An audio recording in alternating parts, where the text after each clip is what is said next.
petite capsule au sujet de l'état d'hypnose et de l'état alpha. Alors,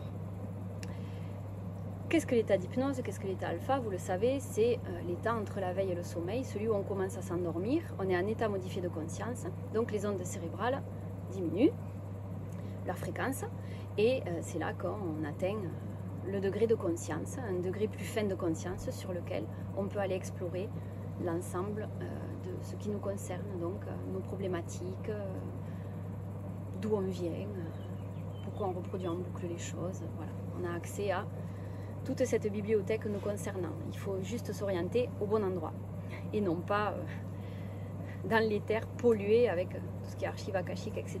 Tout ça, c'est interféré. Il faut faire très attention où on va. L'idéal, c'est d'aller à la conscience originelle. Et la conscience originelle, pour l'atteindre, il faut couper avec cette âme de la matrice programmée, de laquelle on vous parle depuis des jours et des jours. Je sais que vous adorez, que vous en raffolez, vous ne vous en lassez pas. Et c'est génial parce que, voilà, nous, c'est notre nouvelle façon de fonctionner. Et on a trop de résultats positifs pour ne pas continuer les recherches au-delà. On va même aller au-delà de la supraconscience. Notre but, c'est vraiment de tout comprendre et de vous faire partager tout ça, mes amis. Voilà. Pour que vous soyez un être libre et souverain. On est là pour vous aider. On veut que l'humanité se sente bien. On veut tous être dans un état où on est libre et où on choisit notre vie. On ne connaît plus la maladie, ou moins. C'est presque un terme qui nous est inconnu au bataillon. Être en santé le plus possible, libre créateur. Non programmé, c'est surtout ça le problème. Non programmé. Voilà. Donc, je m'égare. Revenons au sujet. Donc, l'état alpha, l'état d'hypnose. Alors, c'est quoi? Parfois, on entend dire dans les vidéos YouTube, alors cette personne-là, elle n'est pas en hypnose, celle-là, elle n'est pas en hypnose, celle-là non plus, bof. Elle parle, elle rigole, elle n'est pas en hypnose. Alors, déjà, première chose, pour moi, c'est complètement faux. On peut très bien parler fort, rigoler, bouger et être en état alpha. Je suis désolée, mais moi, ça n'a aucun rapport.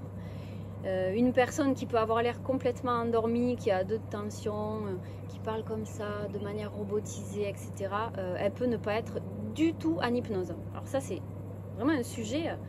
on entend vraiment de tout et avec Marie, des fois, on se dit, mais... on entend des trucs, c'est vraiment n'importe quoi. Bref, ça vient du cœur, hein, mes amis. Je suis désolée, mais je suis sur ma chaîne. Je me lâche. Donc, pour moi, c'est une aberration, quoi. Parce qu'il y a des tas de personnes qui sont complètement interférées, qui sont télépathes en hypnose. Je peux vous dire qu'elles ont un taux vibratoire au ras les pâquerettes. Elles sont dans le rouge. Et ça, le taux vibratoire, c'est quand même un outil formidable pour savoir vers qui on va. Donc, si vous n'avez pas de pendule chez vous ou que vous ne l'utilisez pas de souci. Vous pouvez demander à quelqu'un qui l'utilise de prendre le taux vibratoire de telle personne. Avant de prendre rendez-vous pour une séance d'hypnose, regardez le taux de la personne. Regardez le taux du télépathe, de la télépathe. S'il vibre dans le rouge, partez en courant, quoi. Parce que là, les infos, elles vont être polluées. Elles vont être totalement polluées. La personne est interférée, donc déjà, elle a des interférents pas loin d'elle qui la contrôlent, qui la dirigent. En plus de ces programmes de la matrice, alors laissez tomber. Hein. Là, vous n'allez pas aller à l'origine de votre problématique. Moi, c'est un conseil que je peux vous donner. Hein. C'est mon vécu, hein. Je ne vous dis pas de le faire, mais moi c'est ce que je ferai. Voilà, je vous dis partez en courant parce que c'est ce que je ferai moi. Maintenant, voilà, ce sont juste des conseils que je vous donne. Pour être sûr d'aller à l'origine de ce qui vous dérange, il faut un télépathe qui soit fiable au niveau de son taux vibratoire, qui vibre haut.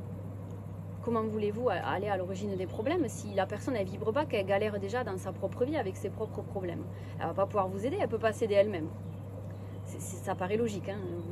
Je pense que ça va l'être pour vous aussi. Voilà, et l'opérateur, c'est aussi important qu'il ait un taux vibratoire quand même plutôt bon aussi. Hein. Alors moi, pour ma part, de ce que j'ai regardé en taux vibratoire, puisque je m'intéresse beaucoup à ça, un bon télépathe, s'il ne vibre pas dans le bleu, sur les cadrans de Bovis classiques, s'il ne vibre pas dans le bleu, les infos peuvent être polluées. Hein. Il peut y avoir interférence, tout ça, donc moyennement fiable pour moi. L'opérateur, s'il est dans le vert, c'est pas mal, c'est correct, c'est acceptable. En dessous, moi perso, j'irai pas faire une session d'hypnose ou une thérapie avec des personnes qui vibrent en dessous du vert. Parce que déjà, quand on commence à arriver dans le jaune, c'est le taux vibratoire de la moyenne des personnes. Vous voyez. Et quand vous regardez la majorité du monde, c'est quand même pas tip top. Hein. Il y a les programmes de la matrice derrière, on a rajouté à ça les vaccins, on a déjà vu le sujet des vaccins. Hein. Bon, ce qui se trame derrière, ce qu'il y a derrière, voilà. Vous le savez, vous, mes amis, vous êtes là avec nous.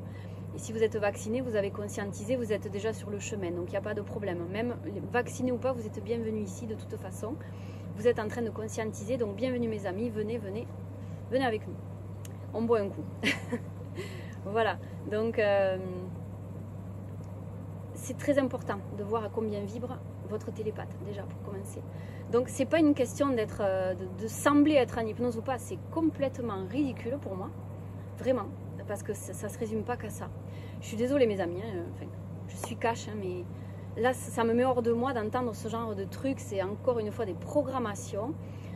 Puis bien souvent il y a beaucoup de jalousie aussi hein, dans ces personnes-là qui vont vous dire alors non, celui-là il est pas bon parce que bon, il n'est pas en hypnose, ou celui-ci ou celui-là. Méfiez-vous, écoutez ce qu'il y a à l'intérieur de vous. C'est ça qui va vous dire si c'est bon pour vous ou pas. C'est pas un tel qui va vous dire lui il est en hypnose, lui il n'est pas en hypnose. Méfiez-vous. N'écoutez pas toutes ces sornettes, la plupart du temps c'est des gens jaloux ou bien interférés, ou bien qui sont dans des croyances limitantes, ou qui sont complètement dans les programmes de la matrice et qui vont vous faire croire que parce qu'ils sont télépathes en hypnose, ils ont tout compris à ce qui se tramait derrière. Malheureusement, non. Même nous, on est en train d'essayer de tout comprendre, on n'a pas tout compris. Hein. Alors un télépathe qui est interféré ou qui vibre dans le rouge, qu'est-ce que vous voulez qu'il comprenne? Il galère encore plus. Je détracte personne, je critique personne. Absolument, non, je sabote pas le travail des autres équipes. Rien de tout ça.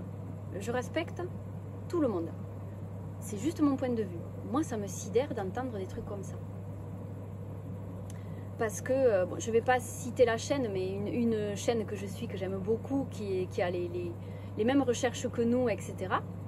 Le télépathe, souvent, est en train de déconner, de sourire, mais voilà, la plupart peuvent dire « Oh ben lui il s'amuse, il n'est pas en hypnose ». Mais c'est faux, moi je le sais qu'il est en hypnose. Je le sais qu'il est en hypnose. Et c'est quelqu'un de très fiable. Quelqu'un de très très fiable. Parce qu'il travaille comme nous. Travailler. Encore une programmation. Oh le mot travail c'est la torture. Tout dépend de l'énergie qu'on met derrière mes amis. Donc employez les mots que vous voulez. C'est l'énergie que vous mettez derrière qui compte. Donc ces personnes-là, cette équipe-là, je ne la citerai pas, je garde la confidentialité, mais voilà, elle bosse sur les mêmes choses que nous. Et le télépathe est en hypnose, clairement. C'est quelqu'un de très fiable. Moi, j'aime beaucoup écouter leurs enquêtes parce que ça se rejoint. Certains d'entre vous sauront peut-être de quelle équipe je parle. Il est en hypnose, ce télépathe. Et voilà. Et l'opérateur, je parle au masculin parce que c'est général, hein, ça aurait pu être une télépathe, mais je parle au masculin. Ça peut être il ou elle. Mais ce télépathe-là et son opérateur, ils sont très fiables. Et pourtant, il n'a pas l'air du tout en hypnose. Ça ne veut rien dire, il l'est. Et il capte les bonnes infos au bon endroit. Et c'est même très bien de rajouter de l'humour derrière. Ça rend plus léger. Et puis, voilà, ça fonctionne bien. Beaucoup de personnes les suivent, beaucoup de personnes apprécient ce qu'ils font, ce que cette équipe fait.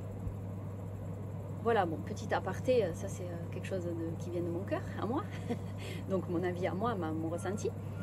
Donc rien à voir avec une personne qui parle fort, qui rigole. Elle peut très bien être bien plus en hypnose qu'une qui parle de manière robotisée, là, comme ça, nanana, et qui vibre dans le rouge. Non mais au secours, mes amis, je vous jure. Enfin, moi des fois j'hallucine, je me dis c'est pas possible, quoi.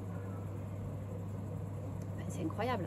Donc, non. Et puis alors, depuis que j'ai justement coupé avec cette âme matricielle programmée, là, comme je vous dis, j'ai les infos qui me viennent sans même être en état alpha. Je me connecte en 3 secondes, je pose une question, j'ai l'info. Et c'est un truc de fou. Donc, l'état alpha n'est même plus un état indispensable pour que j'arrive à capter des infos, à retranscrire des choses intéressantes. Donc, en enquête, je me mets quand même tout le temps en état alpha, bien sûr, puisque c'est quand même un état modifié de conscience. Donc, voilà, c'est le principe des enquêtes d'hypnose. Donc, je vais rester dans cette optique-là, de me mettre en état alpha. Mais je peux avoir des infos tout aussi fiables sans l'être. C'est ça qui est incroyable. Et ça, depuis quoi? Depuis que mon taux vibratoire, quand je l'ai pris, j'ai cru que mes yeux louchaient tellement. J'ai dit, c'est pas possible. Depuis que le taux vibratoire a explosé chez moi, et c'est pas de l'ego, mes amis, je vous le dis, je l'ai fait mesurer par d'autres personnes. depuis qu'il a explosé, mais incroyable, les infos, ça me tombe dessus comme ça. Pas à chaque fois, mais la plupart du temps. C'est quelque chose que je n'avais jamais vécu avant. Donc pour vous dire, l'état alpha, cette personne-là est en hypnose ou pas en hypnose, tout ça c'est du flan encore. Hein. Comme dirait Marie dans son dernier post sur YouTube, là, dans sa communauté, c'est pas du flan. Là par contre, là c'est du flan. Si on vous dit elle n'est pas en hypnose, méfiez-vous. Non, c'est pas. Il ne faut pas regarder si la personne semble en hypnose ou pas. Ne vous fiez pas à ça, mes amis. Fiez-vous à son taux vibratoire, à ce qu'elle dégage, à ce que votre cœur vous dit quand vous écoutez ce qu'elle vous raconte. C'est ça qui est important.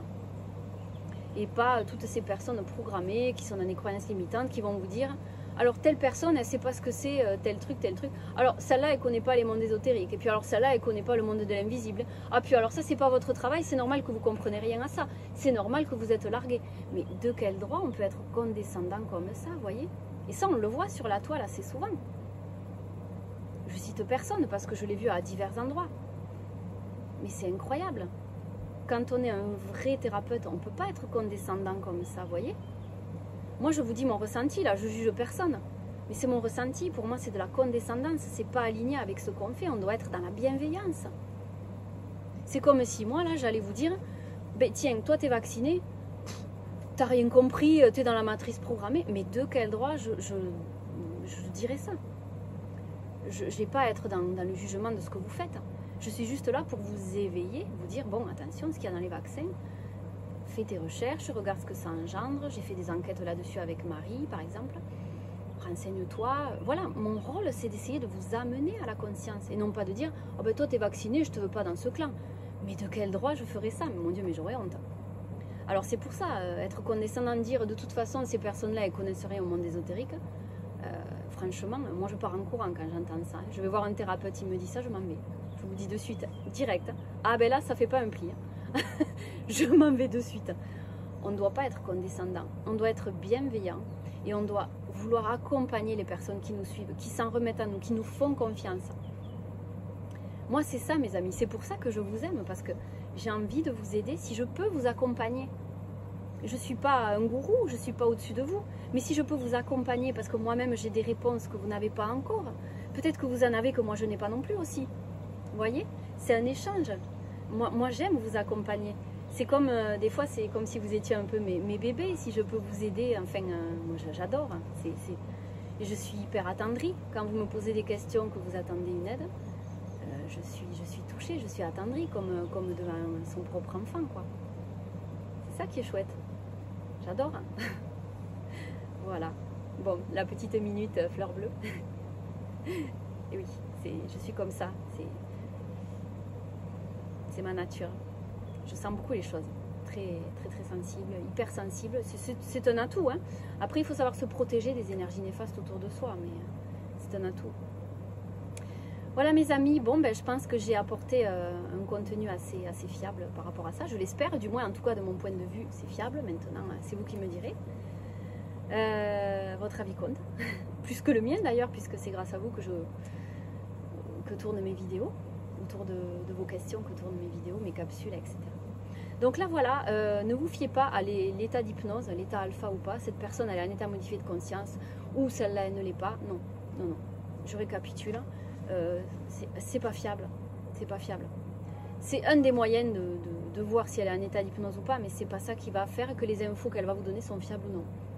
Parce que comme je vous dis, une personne en état modifié de conscience, donc en état d'hypnose, qui est interférée, qui a une vie où elle galère parce qu'elle est programmée de partout avec son âme matricielle, elle a beau être en état d'hypnose, pour moi, je le fuirai. Je fuirai cette personne. Il faut écouter votre cœur, votre ressenti, ce que vibre la personne. Regardez le contenu qu'elle diffuse. Regardez si elle est bienveillante ou condescendante. C'est tout un ensemble qu'il faut regarder, mes amis. Et n'oubliez pas que les infos peuvent vous venir intuitivement sans être en état modifié de conscience. C'est pas une obligation. Vous pouvez recevoir ces infos. Alors évidemment, l'état modifié de conscience, c'est l'outil à privilégier en premier lieu, bien sûr, évidemment, on est d'accord. À ce jour, oui, je suis d'accord. Mais il n'y a pas que ça. C'est pas un critère. C'est pas parce que la personne ne semble pas en état modifié de conscience qu'elle ne l'est pas déjà. Et c'est pas parce qu'elle ne l'est pas qu'elle ne peut pas capter des infos fiables. Voilà, tout dépend de son degré, son taux vibratoire, de son degré de conscience, etc. C'est tout un ensemble. Voilà mes amis, j'espère avoir répondu à votre question. Et je vous dis à très bientôt pour un petit question-réponse, une nouvelle enquête. Et je vous fais de gros bisous. Et merci pour tout ce que vous apportez. À bientôt.